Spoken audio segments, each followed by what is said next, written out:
ॐ नमो भगवते वासुदेवाय।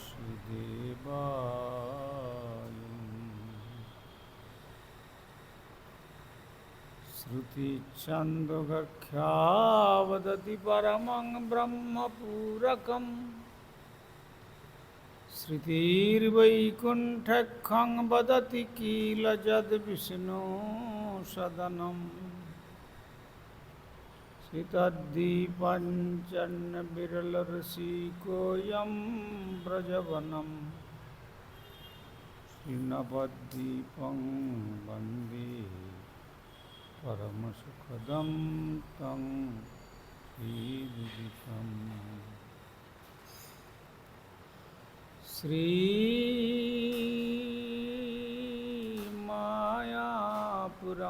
वन्दे परमसुखदं तं श्रीविदितं। देवी सुरेश्वरी भगवती गंगे त्रिभुवनतारिणी तरलतरंगी शंकरमौलिनिवासिनी विमले मम मतिरस्तं तव पदकमले। भक्त्या विहीनयपराधलक्ष्यै क्षिप्तस्य कामातितरङ्गमध्ये कृपामयि त्वां शरणं प्रपन्ना वृन्दे नमस्ते चरणारविन्दम्।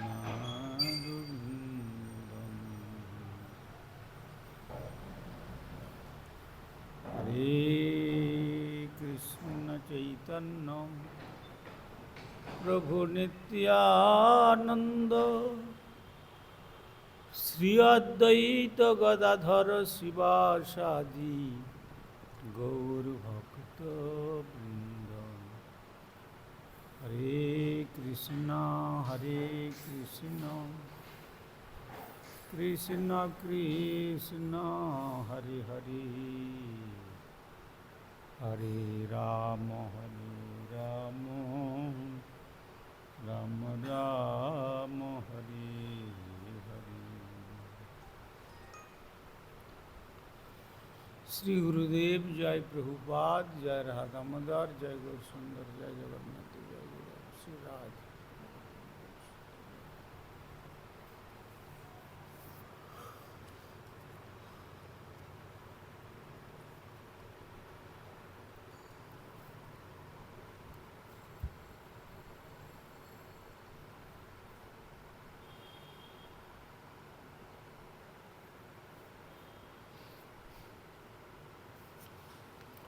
আমরা বিগত কল্য আস্বাদন করেছিলাম শ্রীমদ্ ভাগবতম দশম স্কন্দের পঞ্চদশ অধ্যায়ের ষষ্ঠ সংখ্যক শ্লোকের তাৎপর্য অবলম্বনে আমরা আস্বাদন করেছি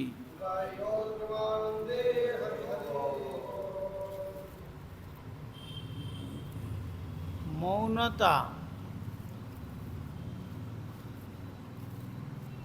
অর্থাৎ অনর্থক কথা না বলে বৃথা সময় নষ্ট করাকে বলা হয়েছে মৌনভঙ্গ।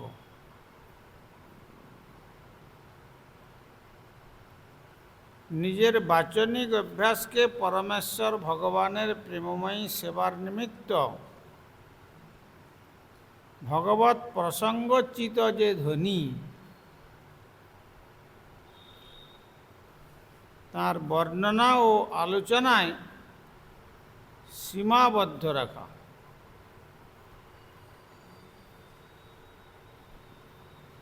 অনঘ শব্দটি ইঙ্গিত করছে যে ভগবান কখনোই পাপময় অথবা অপরাধমূলক কার্য করেন না।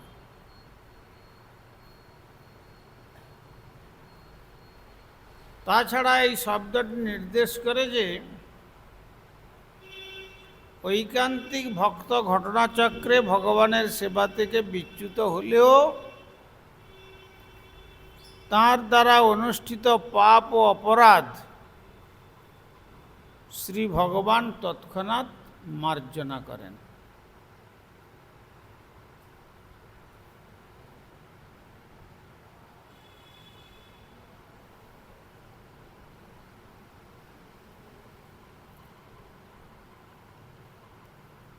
অতএব এই শ্লোকটির বিশেষ প্রসঙ্গক্রমে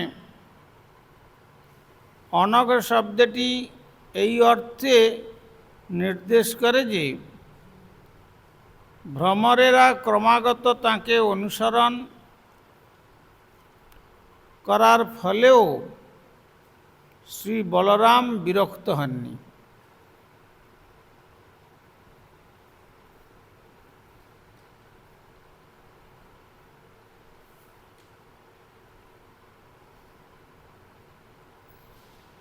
ভগবান তাঁদের এই বলে আশীর্বাদ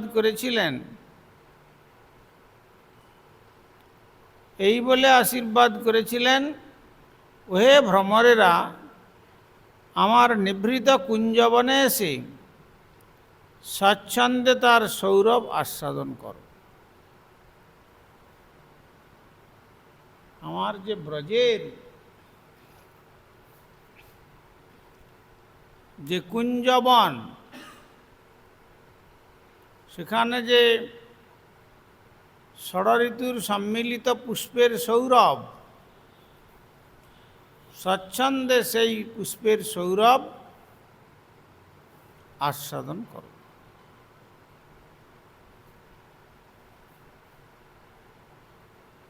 পরবর্তী শ্লোকে বলছেন, নৃত্যন্তমি শিখীন ইড্যমুদাহরিণ্যম কুর্বন্তি গোপ্য ইব তে প্রিয়মীক্ষণেন সুক্তস্য কোকিলগণা গৃহমাগতায় ধন্যাবনৌকশয়্যান হি শতাং নিসর্গ।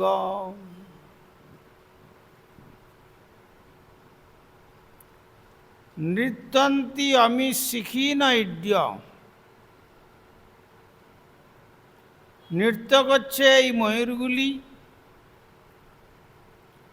হে আরাধ্য ভগবান, মুদা হরিণ্য কুর্বন্তি, হরিণীগুলো আনন্দে কুর্বন্তি, গোপ্য ইব তে প্রিয়ম, গোপীদের মতো আপনার প্রীতি সাধনের জন্য। ইক্ষণেন, তাদের দৃষ্টিপাতের দ্বারা, সুক্তই বৈদিক প্রার্থনার দ্বারা চ, এবং কোকিলগণা, কোকিলেরা,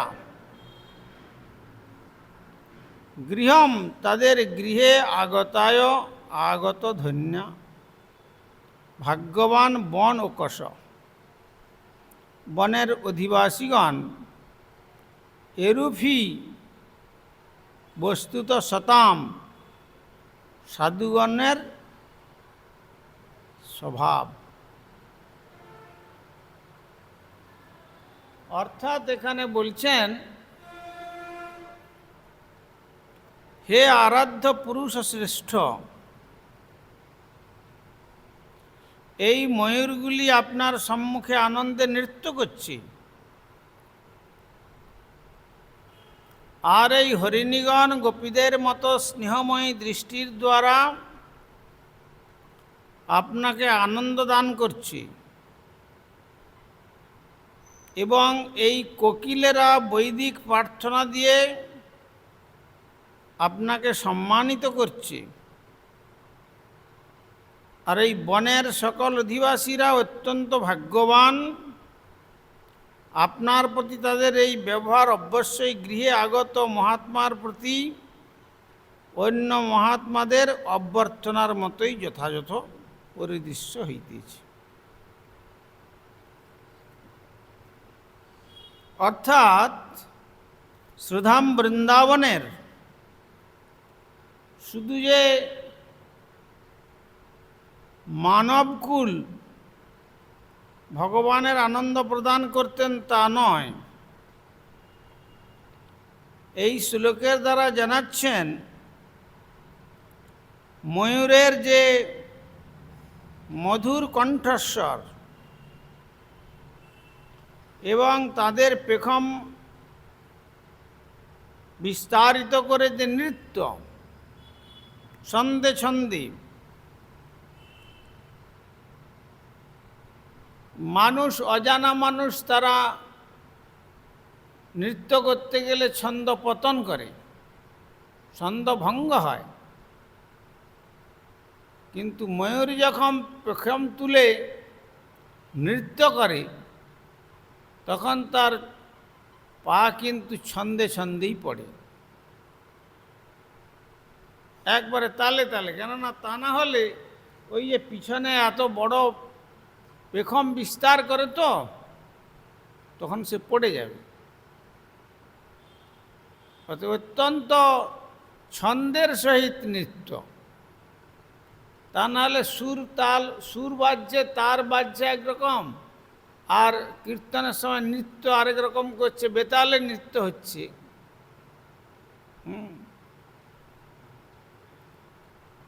তো মহাপ্রভু বলছেন সুরভঙ্গ, তালভঙ্গ আর রসাভাস দুই শুনি মহাপ্রভুর মনে না হয় উল্লাস। কীর্তন করতে করতে যদি তালভঙ্গ হয়ে যায়, কীর্তনের তালে তালে কীর্তন না করে যদি তালভঙ্গ হয় তাহলে সেটা রসাভাস দোষ হয়। আর এটা শুনলে মহাপ্রভুর আনন্দ হয় না। সংকীর্তনের প্রবর্তক, সংকীর্তনৈক পিতরৌ, সংকীর্তনের পিতা যে শ্রী গৌরসুন্দর, যিনি এই সংকীর্তন আনন্দোলনের প্রবর্তক, তার আনন্দ হয় না। তেমনি শ্রীধাম বৃন্দাবনের ময়ূরগুলো পেখম তুলে শ্রী ভগবানকে দর্শন করে তার সম্মুখে আনন্দে নৃত্য করছে, আনন্দ নৃত্য। ভগবান দেখে খুব আনন্দ পাচ্ছেন। আর হরিণীদের যে স্নেহময় দৃষ্টি শ্রী গোবিন্দের শ্রীচরণ কমল দর্শনের উদ্দেশ্যে যেন অপলক নেত্রে শ্রী গোবিন্দের চরণের দিকে তাকিয়ে আছে, তাতেও ভগবান আনন্দ দান করছেন, আর ভগবানকে তারাও আনন্দ দান করছে।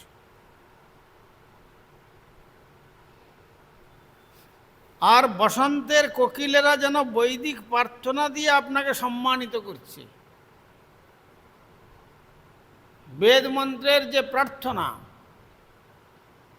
কোকিলের যে মধুর কণ্ঠস্বর,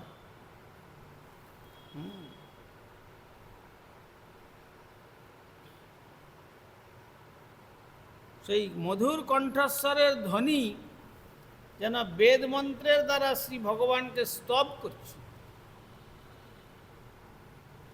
স্তবের দ্বারা তাকে সম্মানিত করছি।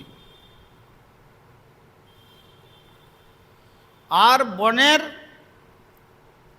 অধিবাসীরা তারাও অত্যন্ত ভাগ্যবান। বনের মানে এই শ্রীধাম বৃন্দাবনের। তো শ্রীধামের বনবাসীরা, অধিবাসীরা অত্যন্ত ভাগ্যবান। আপনার প্রতি তাদের এই ব্যবহার কীরকম ব্যবহার? গৃহে আগত মহাত্মার প্রতি অন্য মহাত্মাদের অভ্যর্থনার মতোই যথাযথ। একটি মহাত্মার পাশে যদি একটি মহাত্মা আসেন, তাহলে কি করেন? মহাত্মাওচিত আচরণ করেন, একে অপরকে অভিবাদন করেন, মধুর ভগবৎ সংলাপ হয়, তার দ্বারা ভাগবত মহোৎসব সেখানে প্রকাশিত হন। কেন এক মহতের সঙ্গে আর এক মহতের সান্নিধ্য হলে সেখানে তো আর মহৎ কথা ছাড়া আর কি? মহৎ কথা মানে ভাগবত কথা, শ্রী ভগবানের দিব্য লীলা কথা, শ্রী ভগবানের নাম রূপ গুণ লীলা কথা। এ নয় যেমন গৃহস্থ মানুষেরা কি করে, একজনের সঙ্গে আরেকজনের যখন মিল হয় তখন সে তার দুঃখের কথা বলে, ও তার দুঃখের কথা বলে, আর দুঃখের কারণ কি সে কথা আবার বলে, কেউ কারো একজনের নিন্দা করে, তখন আরেকজন আরেকজনের নিন্দা করে, ইত্যাদি ইত্যাদি যেমন হয়। মদমাতালরা যেমন দুইজন একত্র হলে যেমন তাদের মাতলামি করতে থাকে নেশাগ্রস্ত অবস্থায়, তেমনি যে প্রকার ব্যক্তি, সেই প্রকার ব্যক্তির সান্নিধ্য লাভ হলে সেই রকম ব্যক্তির ভাবনাচিত কথা সেখানে প্রকাশিত হয়। তেমনি এই যে মধুর বৃন্দাবনের বাসীগণ, তারা অত্যন্ত ভগবানের প্রিয়, তাই তারা মহাত্মাগণ গৃহে এলে যেমন মহাত্মাওচিত অভ্যর্থনা দ্বারা একে অপরকে সম্মানিত করেন, সেইটি শ্রীধাম বৃন্দাবনে যেন শ্রী ভগবানের প্রতি এই বৃন্দাবনের অধিবাসীগণের এই মধুর ব্যবহার শ্রী ভগবানকে অত্যন্ত আকৃষ্ট করেছে, ভগবানের চিত্তাকর্ষী হয়েছে। পরবর্তী শ্লোকে বলছেন, ধন্য মধ্য ধরণী তৃণ বিরুধস্তৎ পাদস্পৃশো দ্রুমলতা করজাভিমৃষ্ট্যাম নদ্যোদ্রয় খগমৃগা সদয়াবলোকৈর গোপ্যন্তরেণ ভুজয়োরপি যৎস্পৃহাশ্রী।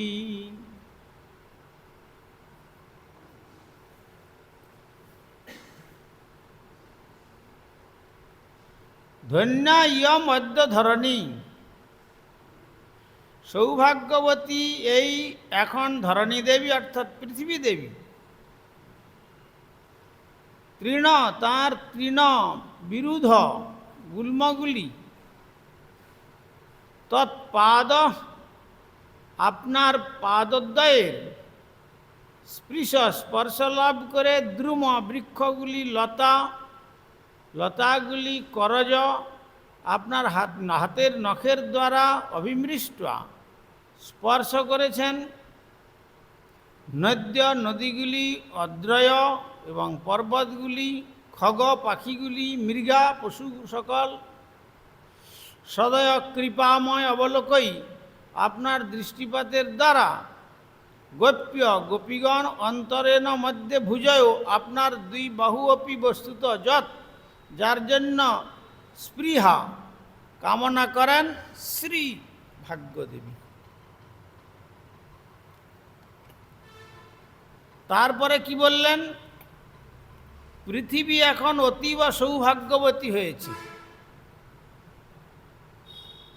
সৌভাগ্যহীনা হওয়ার জন্য নারদ আদি ব্রহ্মা আদি সকলকে নিয়ে পৃথিবী দেবী ক্ষীর সমুদ্রের তীরে প্রার্থনা জানাতে গিয়েছিলেন। তো এখন যখন তাদের প্রার্থনা শ্রবণ করে যখন শ্রী ভগবান শ্রীধাম বৃন্দাবনে অবতীর্ণ হয়ে গোচারণের মাধ্যমে নগ্ন পদে তিনি গোচারণ করছেন, আর সেই শ্রীধাম বৃন্দাবনের দৃশ্য পশু জগৎ, প্রাণী জগৎ, বৃক্ষকুল, পক্ষীকুল, এদের সকলের সম্বর্ধনা পেয়ে নিজে খুব আনন্দ লাভ করছেন, তেমনি পৃথিবী দেবী এখন অতীব সৌভাগ্যবতী অনুভব করছেন। কারণ আপনি তার তৃণ ও গুল্মাদিকে আপনার চরণ দ্বারা এবং লতাগুলিকে আপনার হাতের নখের দ্বারা স্পর্শ করেছেন। আপনি তার নদী, পর্বত, পাখি, পশুগুলিকে আপনার কৃপাপূর্ণ দৃষ্টিপাতের দ্বারা অনুগ্রহ করছেন। কিন্তু সর্বোপরি আপনি গোপীগণকে আপনার দুই বাহুর মধ্যে আলিঙ্গনাবদ্ধ করছেন, যা স্বয়ং ভাগ্যদেবীরও কাম্য।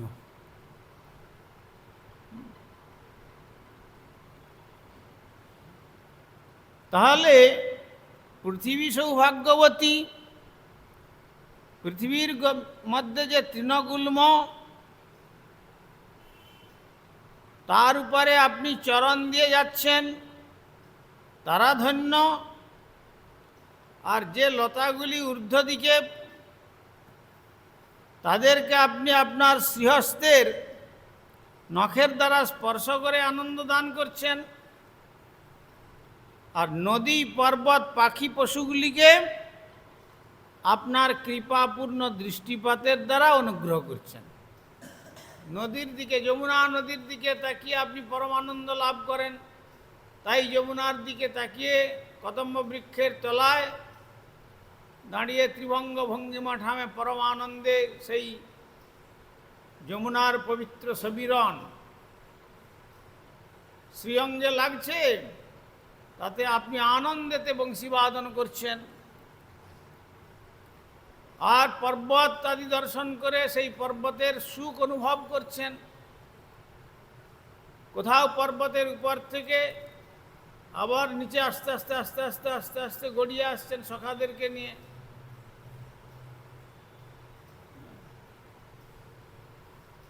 আবার কোথাও বা পর্বত কন্দরে, সেখানে আপনি বংশী আদি শিক্ষা করছেন, আবার শিক্ষা দিচ্ছেন। আবার পাখিদের সঙ্গে স্বর মিলিয়ে কোথাও তাদের সঙ্গে তারা যেমন রব করছে, আপনিও তেমনি তাদের রবেতে নিজে অনুকরণ করছেন তাদের। আর পশুগুলির ওই ভগবান যখন গোচারণে যাচ্ছেন, তখন শ্রীধাম বৃন্দাবনের যে সমস্ত পশু, তারাও শ্রী গোবিন্দকে দর্শন করে অপলক নেত্রে তাদের পশু জীবন সার্থক বলে মনে করছে। পরমানন্দে তাদের নয়ন থেকে আনন্দাশ্রু নির্গত হচ্ছে। আর সেই বনের পশুগুলিকে দর্শন করে আপনিও আনন্দ লাভ করছেন। কেন? তারা বনের পশু হলেও আপনার শ্রীধাম বনে, শ্রীধাম বৃন্দাবনে পশুগুলো তারা অপরকে হিংসা করে না।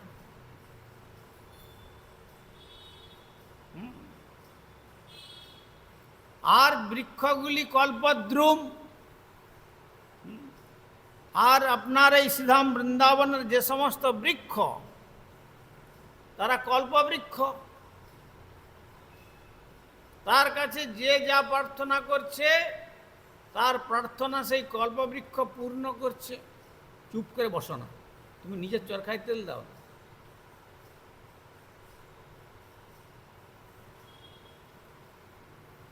তো সুতরাং এইভাবে শ্রী ভগবান নিজে আনন্দ লাভ করছেন, আর বৃন্দাবনের সকলকে আনন্দ প্রদান করছেন।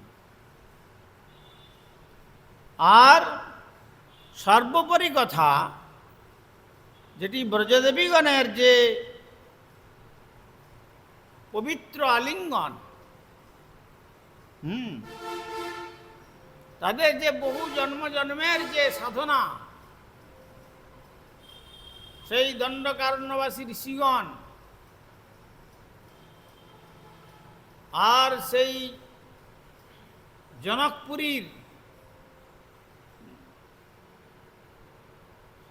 ত্রেতা যুগের যে রামচন্দ্রের রূপ দর্শনে আকৃষ্ট হয়েছিলেন যারা, আর বালখিল্য মুনিগণের আর শ্রুতিচরী ঋষি শ্রুতিচরী আর উপনিষদ মন্ত্র, বেদান্তের সূত্র যার বন্দনা করছেন, বেদ মন্ত্র, এরা সব মূর্তিমতী হয়ে শ্রীধাম বৃন্দাবনে শ্রী গোবিন্দের পবিত্র আলিঙ্গন লাভ করবার জন্য গোপীমূর্তি ধারণ করেছিলেন। আর আপনি সেই ব্রজদেবীগণকে আপনার দুই বাহুর মধ্যে আলিঙ্গন করছেন, যা স্বয়ং ভাগ্যদেবীরও কাম্য। ভাগ্যদেবী মানে লক্ষ্মী, যা লক্ষ্মীও কামনা করেন। কিন্তু কামনা করলে কি হবে? লক্ষ্মী দেবী অনন্ত ধন ঐশ্বর্যের ভাণ্ডারী হয়েও এই ব্রজদেবীগণের আনুগত্য স্বীকার না করার দরুন তিনি সে আনন্দ থেকে তিনি বঞ্চিতা। তাই আজও তিনি এখানে বলছেন এই জন্য যে যার স্বয়ং ভাগ্যদেবীরও কাম্য, মনের কামনা রয়েছে, শ্রী গোবিন্দ যদি আমায় ব্রজদেবীগণের ন্যায় পবিত্র স্পর্শ দিয়ে আমাকে আনন্দ দান করতেন, কিন্তু এই কামনাটাই চিত্তের মধ্যে থেকে গেল। এখনো পর্যন্ত শ্রীধাম বৃন্দাবনে লক্ষ্মীদেবীর প্রবেশাধিকার ঘটল না। অভিমানিনী হয়ে শ্রীবনে অর্থাৎ বিল্লবনে যমুনার পরপারে তিনি আজও তপস্যা নিরতা।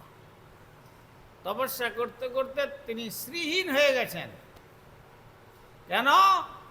বিনা রাধা প্রসাদেন কৃষ্ণ প্রাপ্তির ন জায়তে। ব্রজদেবীগণের শিরোমণি বৃষভানুনন্দিনী রাধা ঠাকুরানীর কৃপা ব্যতি রেখে কখনো শ্রীকৃষ্ণ প্রাপ্তি হয় না।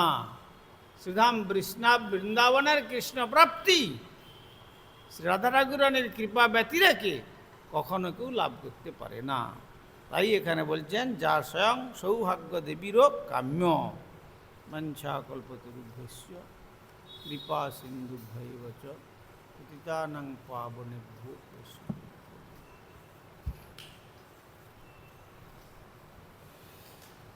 হরিহরয়ে নম কৃষ্ণ যাদবায় নম হরিহরয়ে নম যাদবায় মাধবায় কেশবায় নম যাদবায় গোপাল গোবিন্দ রাম শ্রী মধুসূদন গিরিধারী গোপীনাথ মদন মোহন শ্রী চৈতন্য নিত্যানন্দ শ্রী অদ্বৈত সীতা শ্রী চৈতন্য হরি গুরু বৈষ্ণব ভাগবত গীতা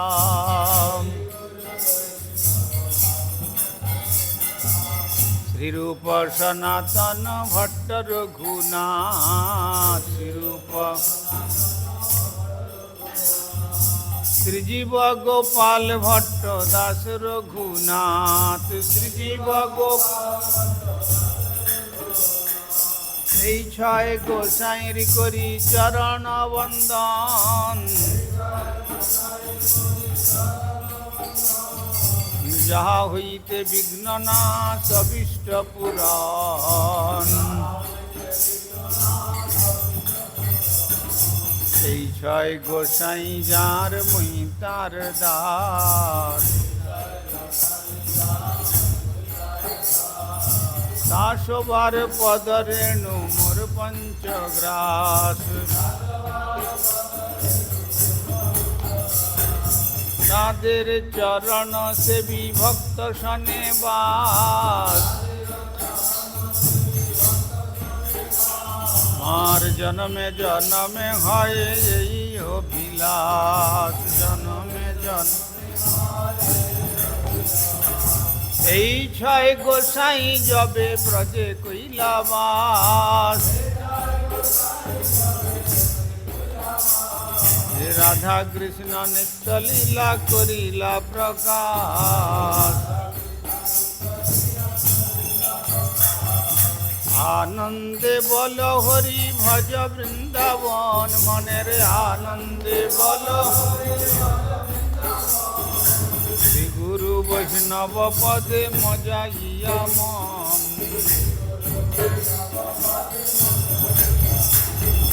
শ্রী গুরু বৈষ্ণব পাদ পদ্ম করিয়া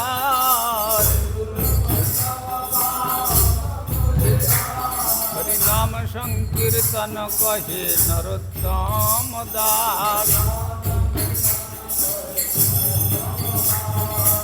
হরে কৃষ্ণ কৃষ্ণ কৃষ্ণ হরে হরে হরে রাম রাম রাম হরে হরে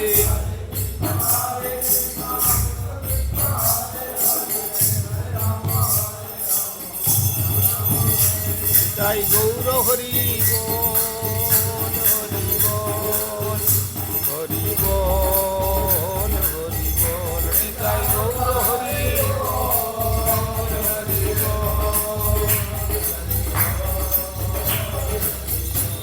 তাই গৌর হরি বল হরি বল হরি বল হরি বল তাই গৌর হরি বল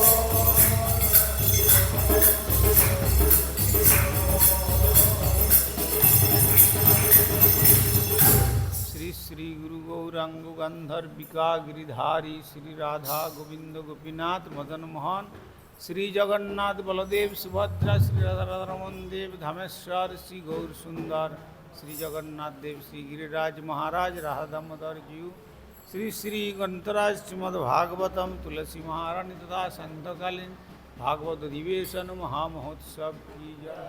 परमाराध्य श्री गुरुपाद पद्म विष्णुपाद परिव्राजकाचार्य बजतदंडी स्वामी श्री श्रीमद् भक्ति कुमुद संत गोस्वामी ठाकुर की जय। जगत गुरु श्रील प्रभुपाद भक्ति सिद्धांत सरस्वती गोस्वामी ठाकुर की जय। सपार्षद सुचिनंदन श्री गौर सुंदर की जय। सपार्षद श्रील प्रभुपाद की जय। श्री रूपानुग गुरुवर्ग की जय। ग्रंथराज श्रीमद् भागवतम की जय। श्रोता भक्त वृंद की जय। श्री श्री निताई गौर प्रेमानंदी हरि हरि।